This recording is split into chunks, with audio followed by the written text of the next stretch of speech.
Welcome to LGBT Radio Nation here on urbannationradio.com. I am sitting here with the Kalimah Johnson. Hi, how you doing? I am fine. I'm better now that you are here. We've been trying to get Kalimah in the building for a while. Y'all know she's busy. And I'm glad to be here. All right. Yeah, glad to be here.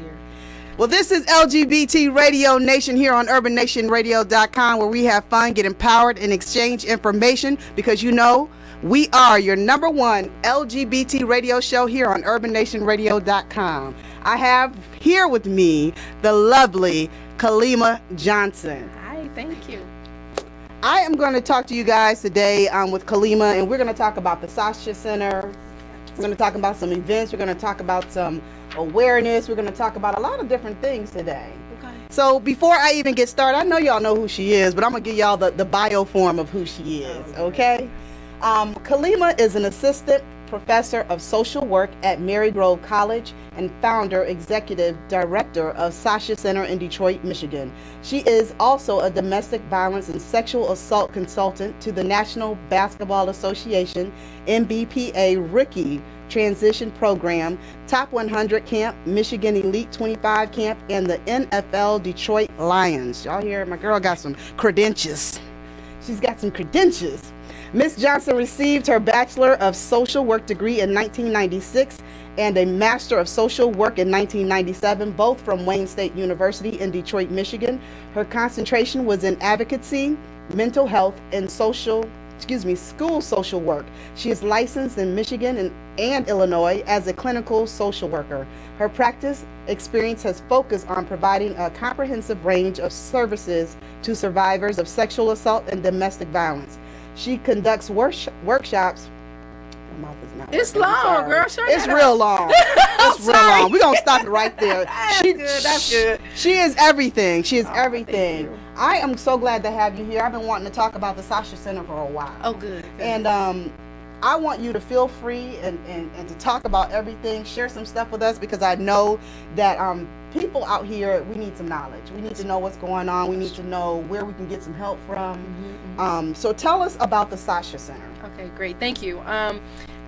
First of all, Sasha Center is a nonprofit organization. We got our nonprofit status in 2010, and June 2010 to be exact. And we actually started doing like community groups and conversations and discussions around the issues related to sexual assault. So one of the first things I like to share with people is Sasha Center actually is an acronym.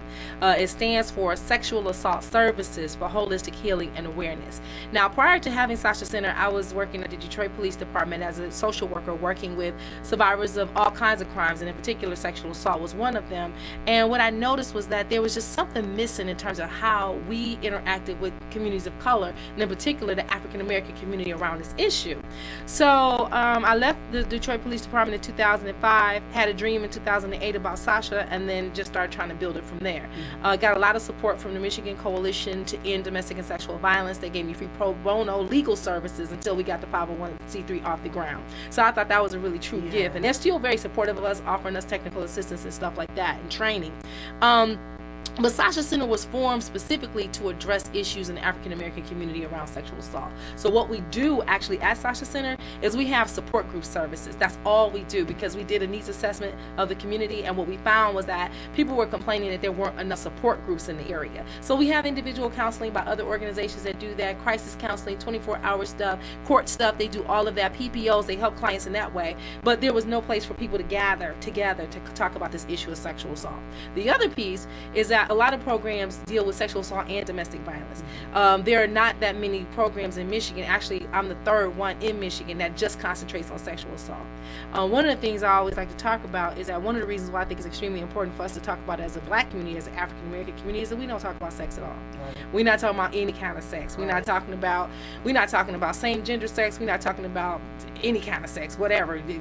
Appropriate sex within a heterosexual, nothing, or inappropriate. We don't talk about sex. So a lot of times when I navigate spaces, I'm like the person with the horn growing out the head, but I don't care, because it's just like we have a lot of heaviness that we carry as a result of sexual assault. The other piece that I think is extremely important is We don't talk about trauma and the way black folks deal with trauma related to our own historical data from like history related to slavery and trauma-informed care, and understanding that the way that we deal with any given situation has a lot to do with how we've dealt with situations in the past. Also has to deal with generational stuff, what get passed down, and we like to deal with and address directly at Sasha Center all the myths that black folks have been engaged in for a long time. Now, I don't know if you've heard of Dr. DeGry, but she's one of our advisors, and she talks about post-traumatic slave syndrome. And she wrote a doctorate degree. She wrote her whole dissertation about it. And what she's talking about is some of the things that we used to do back in the day to help us survive slavery and racism and Jim Crow and the civil rights movement, all that stuff. Really, some of it is just not functional anymore, but we're still doing it. And we're still using these kind of tactics and stuff to raise our families and to heal and to work around stuff. But sometimes it's dysfunctional. Like, for instance, we know, and I just did a group the other day at a school with young girls, and my facilitator is in her 60s, and I'm in my 40s, and we were talking to girls that were in their teens, late teens and early 20s, and I said a sentence, and we were all able to finish it collectively, like what goes on in this house stays in this house. Exactly. Yes. And so while that might have been functional for us when we were in the slave house, while that might have been functional for us in terms of dealing with policing that is unfair and racist, it doesn't work for us if we have somebody in the house also hurting us, or if we're witnessing pain that's happening in the relationship in a household. So we're trying to tell people and give people a safe place to come and process. Another issue is that there's not enough research on how black women in particular deal and how black men deal with sexual assault.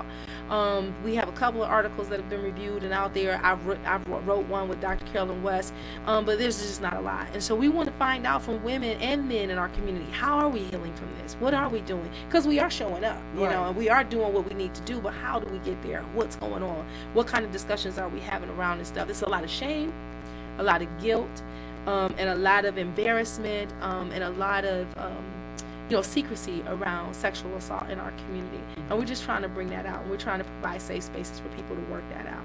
And so much more I can say about the center. What we're really happy about is that we are actually integrating non-traditional, or some people like to call them traditional, depending on who's looking at the situation, techniques and tactics to actually work around these issues. We work with Reiki masters. We work with evangelists. We'll work with a voodoo priestess. We don't care. Whatever works for you, come and let us create a safe space. As long as it's not hurting you or somebody else, let's find out what that is. And we integrate into our program the understanding of our language. Like, a lot of people on the outside want to say what we talk is Ebonics, but that is really a label that somebody else created that don't come from us. So I like to call it a dialect. We actually have a black dialect, and when we're talking, only we get it. And so a lot of times I just blow people out the water, especially if I have a room full of people that are not just black. I'll tell them about one of our support groups. One of our support groups, we actually work with hula hoops. And so the name of the support group is Shh Shh. We don't know how to spell it. But we don't know how to spell it. But when I say that, all the black girls and black guys in the room like, yeah, that's what's up, right? But we understand that because we have this back dialogue from when Samora was telling her joke in Queens of Comedy, and she was talking about getting her womanhood. But what I bring to the piece, because I'm also a specialist in sexual assault, is that hula hooping could be a wonderful and is a wonderful grounding exercise for people who experience trauma. It's about the exercise of being mindful and planting your feet into the ground and being present in your body. Some people who have experienced sexual assault don't even live in their bodies. So what that looks like is that you can go through a whole day and then lay down at night and finally you feel that bump that you had from earlier that you didn't even feel. So that gives you an indication that you're living outside your body. That hula hoop going around your waist gives you some orientation that this is my body, this is what's going on with me, and I'm planting my feet in this ground and I'm moving my hips, which is okay to do because we have hips to move, right? A lot of people who've been sexually assaulted aren't even able to be sexually expressive, and so a hula hoop is a safe way to give us body movement and to let us ground ourselves and to have fun and to be able to call it shh shh is our language, and it's ours, and nobody else can take that from us, right? So that's just an example of some of the work that we do. We also work with survivors in urban gardens. We're working on a partnership right now. Hopefully it works out. Pray for us. Light a candle. Do whatever it is you do. Think about it though, and have us on your minds, because we're thinking about partnering with Earthworks and doing urban gardening in a hoop house on the east side. But we've done it before. But we're just thinking about partnering with a bigger organization around these issues. But we have done community garden work with survivors of sexual assault, and it's really a lot of fun. Really, actually, I mean, rape is the bad news, but the good news is we can survive it. The good news is we can handle it. The good news is we can do it in our own way and not be pathologized. Because a lot of times, you know, skin color and hair type and texture comes up when we're talking about healing and when we're talking about sexual assault. Urban legends and storytelling, you know, comes up as well.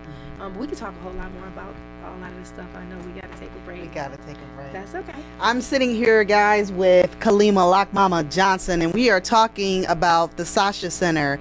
Do not go anywhere. We will be right back on urbannationradio.com.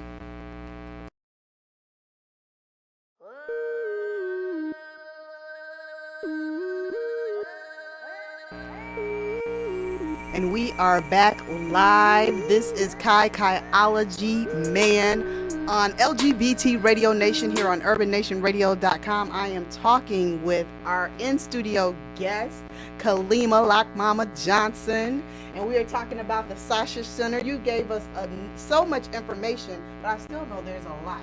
Oh, There's yeah. a lot that's going on. You mentioned something about the myths. Tell us some of the myths that are out there. Okay, there's a few, and I want to make this very specific to the African American community. So one of the myths in our community is that black people don't do that. Black people don't molest their children. Black folks don't do that. That's a white person's disease. That is so not true. It does happen in our communities, and it is happening in our communities.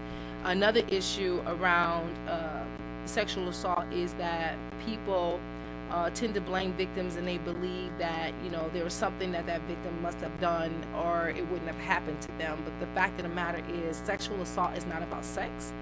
Sexual assault is about power and control, and people just happen to use sex as the weapon. But a lot of times you'll find that perpetrators of sexual assault don't have a particular gender that they're attracted to or anything like that. It's about opportunity and about power and control. So you might have a heterosexual male who happens to be one of the ones that are the most likely to commit these kinds of crimes, will commit this crime against another male and still identify as heterosexual. One of the other myths in the black community in particular is that if you were molested as a child, you're likely to grow up gay. That's inappropriate and wrong. That doesn't happen, because we know lots of straight people who've been molested as kids and they still identify as straight. That's another thing I want to talk about in terms of Sasha Center, is that we will service any person who identifies as a survivor of sexual assault. It doesn't matter if they're a man, a transgender person, a gay, a lesbian, a straight person. If you have experienced sexual assault, we will provide and create a group for you. And that's what we want to do. We have a group coming up in the summer for butch identified women who've been sexually assaulted, going to be ran by Darlene Franklin. But we also have groups we want to start a group for men. We want to do a drumming group for men survivors. We believe that men probably don't feel comfortable talking, so that's fine. Can you just come and hit a drum instead of your wife or your girlfriend or your partner? Let's just get together and hit these drums and figure out how for you to get that emotion out, but it's also African centered in that we'll be using African djembes, so I really want to get that started, and we're actively working and talking and massaging the community to try to figure out who the leaders are that would be able to come up and help us with that.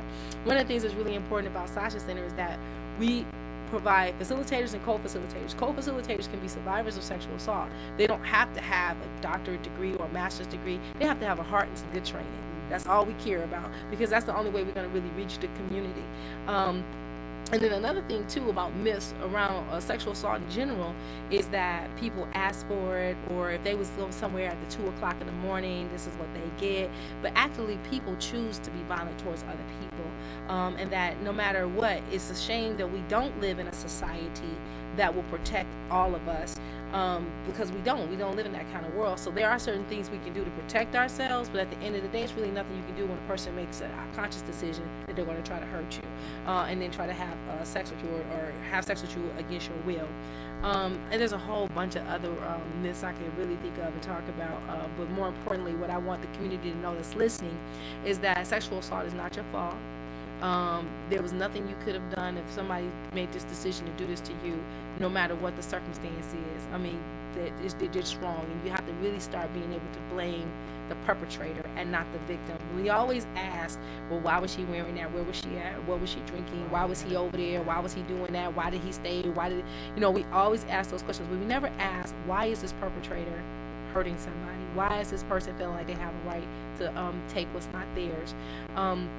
And I mean, there's a whole bunch of other ones. I would love to field other questions about it, but sexual assault doesn't happen because of sex, and sexual assault can happen to anybody. It doesn't matter what age you are, what race you are, what gender you are. It can happen in any situation at any given time.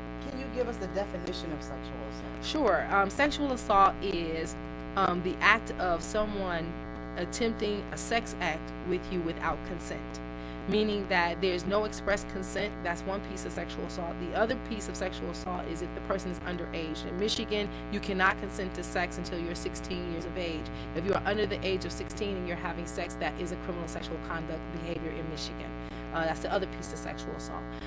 But basically, it's just any forced or coerced, which means forced through other means without being violent, of having sex with somebody. And at the end of the day, what I also want to say in talking about that definition is that most men don't do this. Most men don't even support violence against women. The issue that we have and what we want to concentrate on is men who are not doing this, men who are well-meaning, having conversations and holding men accountable who do. And so that's kind of where our piece falls in at. But back to the definition, is any kind of sex act without consent. And basically, when I'm working with men, and in particular when I'm working with the players, I tell them you have to get explicit consent. You have to stop and ask. But in this world, we are socialized in certain ways. So men are socialized to be aggressive, and men are socialized to be dominant, and men are socialized in this way, and women are socialized in the opposite way. So one of the things that I always share is that sometimes women haven't been taught to say no. Right. Women may not say no with the words no. They might say, I got a headache, I'm tired, I'm thirsty, can we just hold each other? I'll give you this, but not that.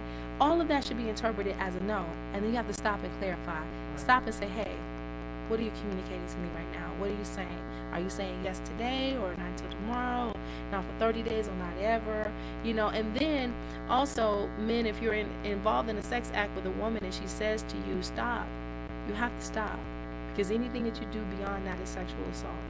And that's a lot of power for women to have, and that might not be something that men are comfortable with, but at the end of the day, you don't want to be on a slippery slope of committing sexual assault. Right. So you have to listen, you have to hear, and sometimes she may not even be able to say the words no. And so you have to be able to listen and understand and communicate better so that you don't find yourself on that slippery slope. Now, you work with the NFL and the NBA, right? Yes. So what kind of tactics or what kind of things do you share with them? We basically talk about what you're asking me. We define what domestic violence and sexual assault is, and gender-based violence, because all this violence is based on whether being born a boy or girl. We talk about the stats. 1 in 3 women can be sexually assaulted or have a violent situation in their lifetime. 1 in 7 men will experience this. And so what's really interesting is I can count around the room, 1, 2, 3, 4, 5, 6, 7, so it's like 2 of y'all in this room that might, right, have even been a victim or are going to be a victim. And we talk about really interesting dynamics with them because of their lifestyles and because of who they are. A lot of times there are people that come for them for a whole lot of reasons because of their money and stuff like that, and their fame, that may not be as genuine and may try to set them up, and that does happen. It doesn't happen as often as people think, but it does happen. But what's more important that I think we spend more time talking to guys about is knowing who they are. Because you have to know who you are so that you can know how you can navigate relationships. Because if you don't know who you are, you might find yourself responding to situations in a way that you don't want to respond to them that way. And it's not about anger management. It's never about anger management, because I know it's not really about substance abuse either. That's another myth. A lot of people think that if it's because you're drinking or you're under the influence of drugs or alcohol, this might increase your domestic violence or sexual assault. But at the end of the day, it makes it complicated. But I know people who drink and do drugs and go sit down somewhere. They ain't trying to do all of that. And back when I used to work for the police department, we would go to a door and we could actively hear a person inebriated wailing on their wives or whatever, and then they can come to the door and be like, oh, hi officers, how may I help you? So they know who they can come for, and they know what they can do. And just being honest and open about that kind of stuff. And to be honest with you, sometimes the NBA a little challenged by my language because I can be real honest and open. And scenarios come up like she's at the door, she's got my cell phone, she got the frying pan in the other hand. What am I supposed to do? That's a great question to ask because they might find themselves in that situation. But we also are talking about prevention. Now, it's unfortunate that you selected somebody who decided to be violent towards you, who making these conscious decisions to be violent. That's one thing. So you have to look for warning signs about whether or not somebody's that's going to hurt you. You got to be able to see it before it ever happens. Right. And in relationships, especially related to sexual assault in particular, is that if you're with someone, because sexual assault happens, most people think that sexual assault happens with a stranger. That's not true. In Michigan and in Detroit in particular, we do have more incidences of stranger rapes, but overall, across the country and in general, people are not jumping out of bushes like, hoogly boogly, I'm about to get you. It's usually people you know and love, people who you're very familiar with, people you've either been on a date with or a family member. So that's a whole nother myth, and that you have to totally show up toe down and broke down in order for people to believe that you were sexually assaulted. Sometimes sexual assault happens and there's very little violence that ever takes place, but a sexual assault still has happened. So if we stop looking for all the scars and the bruising, we'll be better off understanding survivors and victims when they experience this, when they present in front of us and don't have any scars and stuff like that. Don't assume that you got to find the worst. It's a really bad crime. Nobody wants to be a victim of it, and nobody should be doing this. But at the end of the day, if you don't see any scars, that don't mean it didn't happen. Do you understand what I'm saying? So I'm all over the place, but going back to in terms of talking about the guys, that's a pretty fancy job. Okay, everybody like, oh, that's the bomb. You get to meet all these people. What did Kobe say? Or what did LeBron say? And that's exciting. But at the end of the day, business is tough. Oh, owning a business is tough. Right. But at the end of the day, I will never get used to it. Because my goal and my job is to make sure families are safe. My ultimate goal is to make sure that African American women in particular are safe, sacred, and revered in all situations. We're talking about music, we're talking about home, we're talking about at school, we're talking about everywhere. And it's a whole lot we have to grapple with to deal with that. It's really hard to stand there as a black woman and blow out every stereotype they have about black women in general, being that we are intelligent, we can be lesbians, we can be mothers, we can be extremely excited about social justice and just all these things instead of just what they would call like a thought. Right. And even thoughts deserve respect and love.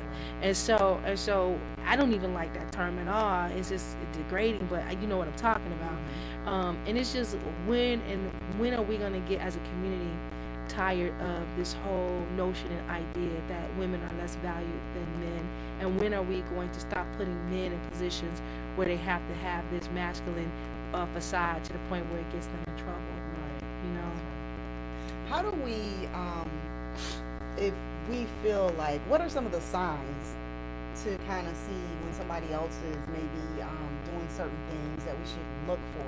Like if I think something has happened to someone, a young teenager or something of that nature, tell me some of the signs. There are a lot of signs, especially even with young people in particular. Reports of like somatic complaints like headaches or bedwetting, depression, anxiety, overall unexplained anger. You'll be watching somebody have a reaction to a situation that doesn't match. Like it's a piece of paper on the floor. This person that fell all the way out. What's going on there? Is there something that this person is trying to hold back? A lot of times there's a lot happening in silence. A lot of times there's a lot of things happening in silence, and they might report aches and pains, just general body aches and pains. They may be promiscuous, or they may use drugs, or they may report wanting to be sexually exploited. A lot of times it's because those are just secondary stuff that comes from being either sexually molested, abused, or raped. So that's just a little bit. I know we gotta go to break. Yeah, we gotta go to break. We're gonna take a quick break. This is LGBT Radio Nation here on UrbanNationRadio.com. I am your host, Kaiology Mann, and we're talking with Kalimah Johnson, and we'll be right back. Don't go anywhere.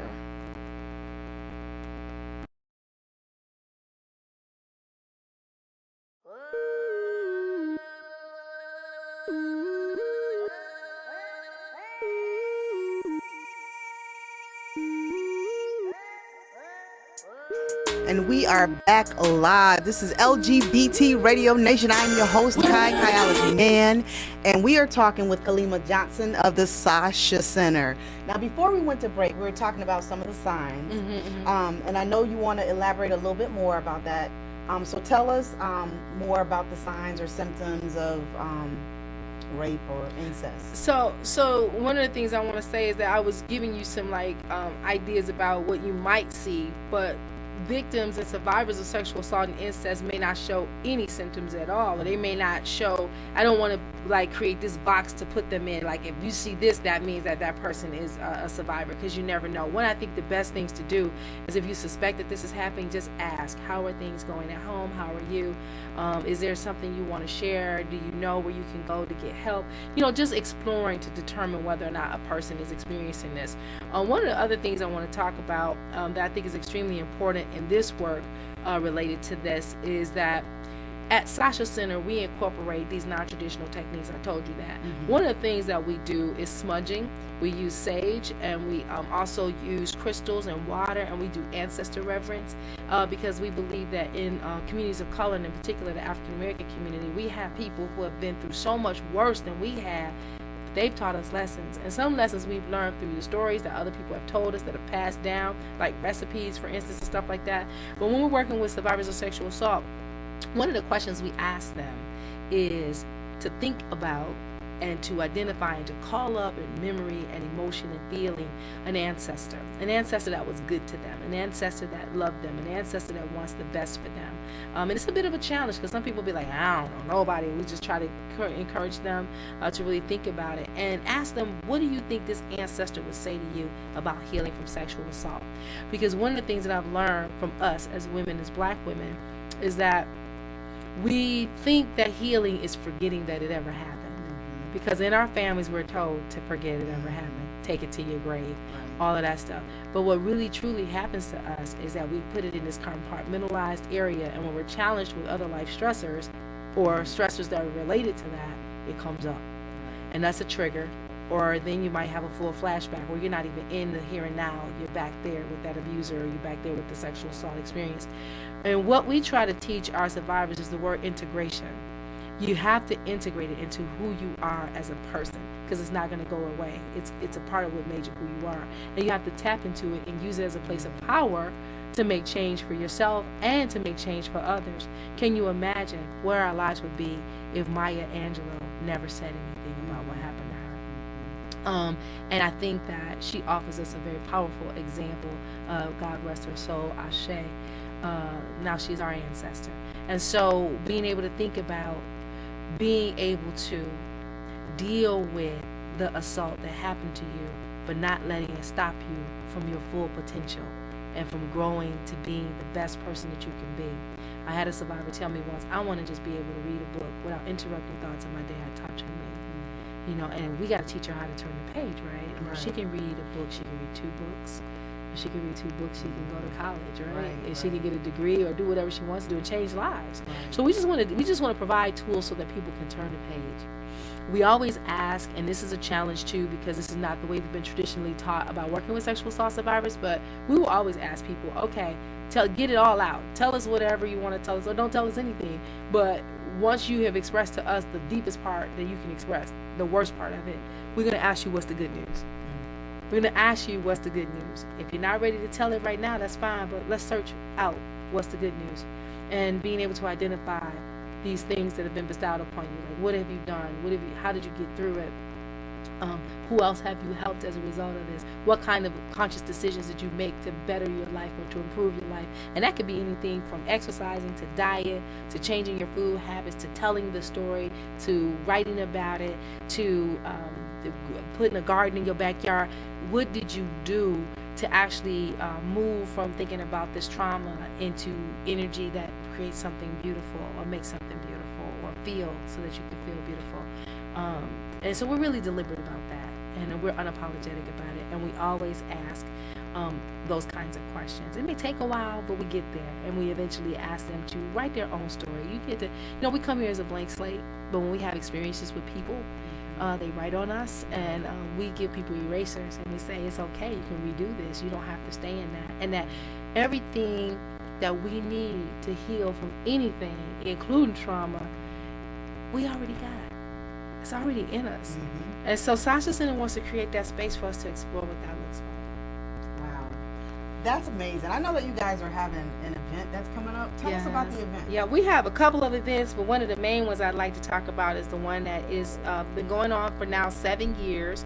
It was founded by myself and Lori Robinson, who wrote the African American Guide to Healing from Sexual Assault. But it is the Take Back the Night. April is Sexual Assault Awareness Month. And we have a Take Back the Night at Mary Grove College. It has been there for 6 years. And Mary Grove College is at 8425 West McNichols Road. It's on Friday, April the 10th from 6 to 9 p.m. It's an open and free event for anybody who wants to attend, acknowledging April as Sexual Assault Awareness Month. April has been Sexual Assault Awareness Month for over 30 years, and there's Take Back the Nights all over the city and all over the world. But this is one of the largest ones, and it's the official one that's been registered with the Take Back the Night National Organization, and they recognize ours as one of the largest ones in the country. We have a DJ who'll be there, DJ Incredible. We have a healing it's like a healing tent.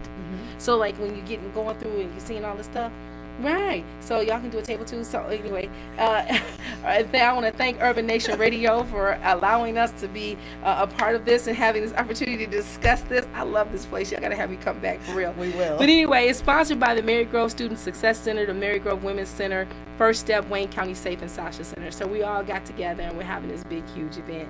But we will have a live DJ, spoken word performances, agencies, sexual assault agencies from all over the Wayne County area, including Out County, will be there with their tables, Haven, Turning Point. So all of the organizations come together. It's just like a big acknowledgement of recognizing survivors.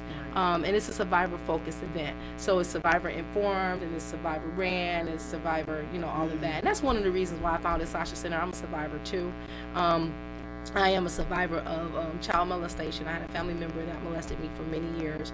And then I went on and had a situation where I was sexually assaulted in the context of a date, and then I was sexually assaulted by a partner. So I've been, and if you were molested as a child, you were twice as likely to get sexually assaulted later on in life. We found that out through research.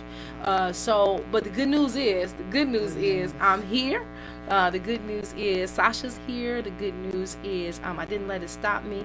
I mean, I had some bumps in the road. I got a GED and all that stuff, but here I am now, an adjunct and associate professor. So, I mean, we can do it. You just have to make the conscious decision and get the support you need. Wow. Yeah. So you said there was another event as well, right? Oh yeah, the Poets and Purses Party. All right. So So I'm still, okay, let me put a shout out right now. If anybody has a venue for us, we would really love to use it. But the Poets and Purses Party is April 3rd. We just don't have a space yet. We're still kind of... I know, but really good one. Please let me know, because we're going through some trying to get space for it. But this Poets and Purses Party is an awesome party. This organization was also founded by artists. And when you come to the space at 2727 2nd, it was designed by two poets in the city, Cassie and Rissa. But anyway, the Poets and Purses Party is where we actually are collecting now donations of purses, and we auction them off. So if you got a niece who wants a Dooney and Burke and she got a 2.3, come to this party and get you a used Dooney and Burke, because there'll probably be one in the house, right? And you might be able to get it at a decent price. But at any rate, check the website for more information about where the venue is going to be. But it's Good Friday. Good. And give us the website. Oh yeah, absolutely. The website is www.sashacenter.org. That's SASHA Center.org. You can go in there and you can look at some of our news articles and all of the work that we've been doing over the past 5 years and everything that we're doing now. And every Wednesday night, even right now, we have a group. I know. I've been wanting to go. I know. Sorry. I'm sorry, but we do have some more groups that are going to be coming up. I'll let you know about those on different days. But every Wednesday night we have a discussion. Tonight we're having a discussion about human trafficking, and it's being ran by Larminder Davis and Pam Jarito. And I have some really great women and men that are supporting this work, and so they're doing the group tonight. And every Wednesday night from 6 to 8 o'clock. And that group is an open group. It's an open format, but we have boundaries and ground rules that you have to follow, because we don't know who walking in the door. Right. But it's the toe in the door group. That's what I call it. Just come and stick your toe in the door and see if this is a journey that you want to get on. Right. Come and find out about our work. Come and find out about other people that are doing the work. Come and just talk about the topics. You don't have to disclose whatever issue you have, or if you are a survivor of sexual assault, you don't have to tell us. right then and there. That's one of the issues I think we as Black women have, is that it's not that we don't want to share it, but we're afraid that if we share it, the person might not know how to respond and react. And what I'm saying to you is that Sasha Center has been trained, and we understand and we know how to react, and we react from a culturally specific standpoint. So don't be afraid, but just get on your journey and take your time. Can you also give us your number at Sasha Center? Sure. We have two numbers. The 800 number is 888-865-7055. Again, 888-865-7055. And then our office administrative number is 313-214-2083. That's 313-214-2083. And know that we're not a 24-hour organization. There are other agencies that can help you with that, and I'll make sure that I give you some links so that people can go and look. But we actually have regular business office hours in addition to our groups that we have at night. That's our information, 313-214-2083. I encourage the African American community, and in particular sisters, I encourage you that if you had this experience, or you know somebody who's had this experience, to come and explore options for healing. Wow. Well, it has been an awesome time just learning some information, because for me, I didn't know a lot. I didn't know what the Sasha Center did. I mean, in the whole, you're able to go on the website and kind of find out some things, but it's good to have somebody who actually works there or has started the organization. That is awesome. It is really awesome. I want to commend you for the person that you are. I thank you for being Detroit's finest. And I don't mean just, I love the D. Born and raised in the D. Right. And she oh my God, does she? She was doing some poetry, but we're not going to talk about that. We're not going to talk about that. But we incorporate that. Oh, Lord. But we do incorporate poetry and spoken word and all that stuff at Sasha Center. Matter of fact, we're having a discussion March the 16th, Monday night, from 6 to 8 for poetry, for the poetry community. There was a sexual assault that happened that the poetry community want to do something about. So we're having a meeting about that. It's going to be facilitated by Omari King Wise and Kendra Ventura, and they're going to have a conversation with the poetry community about how to create safer spaces. Well, we're not going to go anywhere just yet. We're going to take another quick break, but we'll be right back. Don't go anywhere. This is LGBT Radio Nation here on urbannationradio.com. We'll be right back.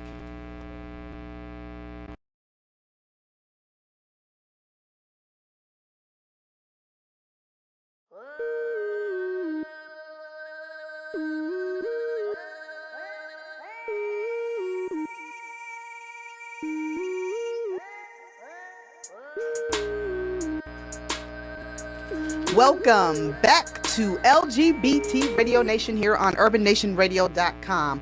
I am still sitting here with Kalimah Johnson of the Sasha Center, and I want you to give us one of your best, and I don't know if you probably have so many success stories. Oh yeah, there's a lot of those. Who could I think of?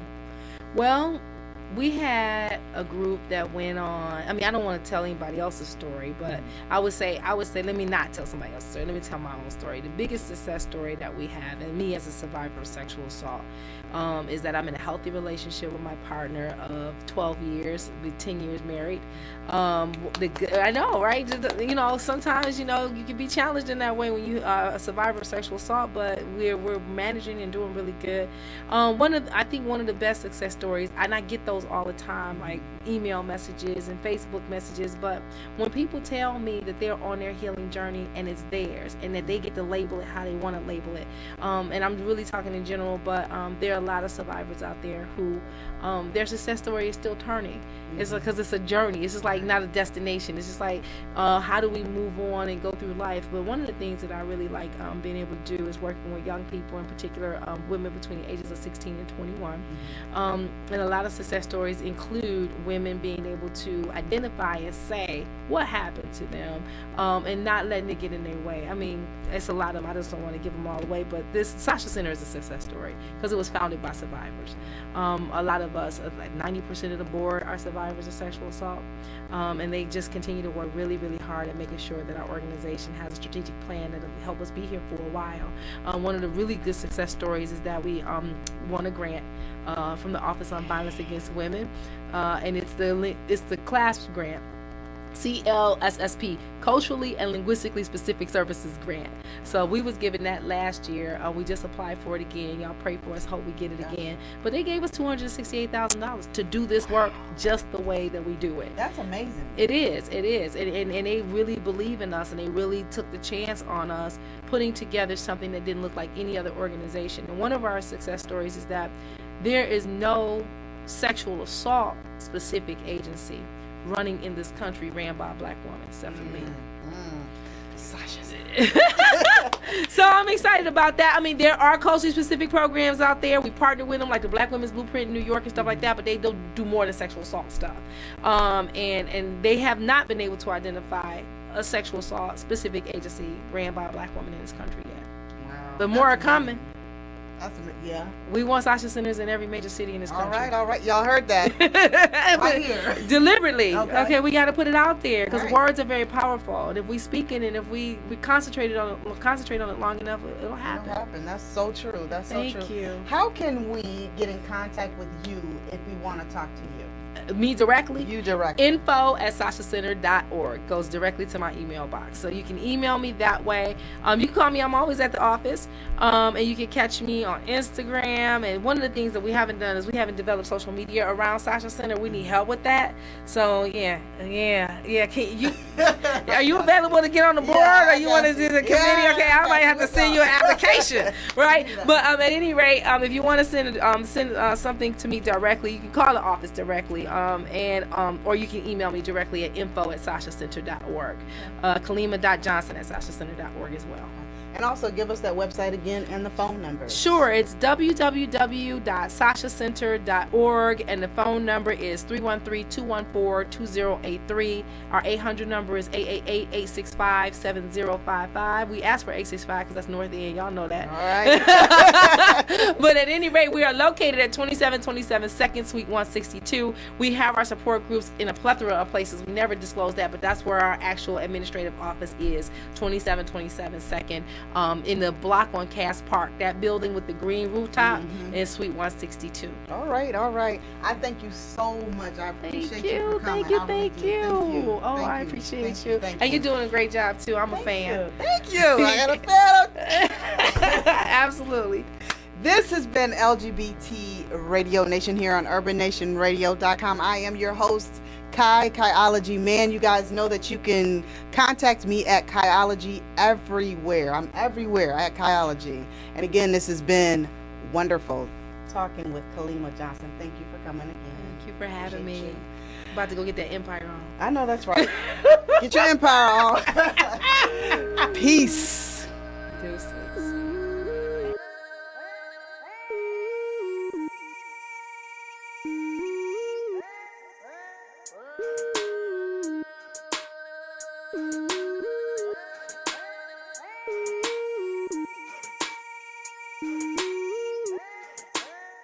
Woo!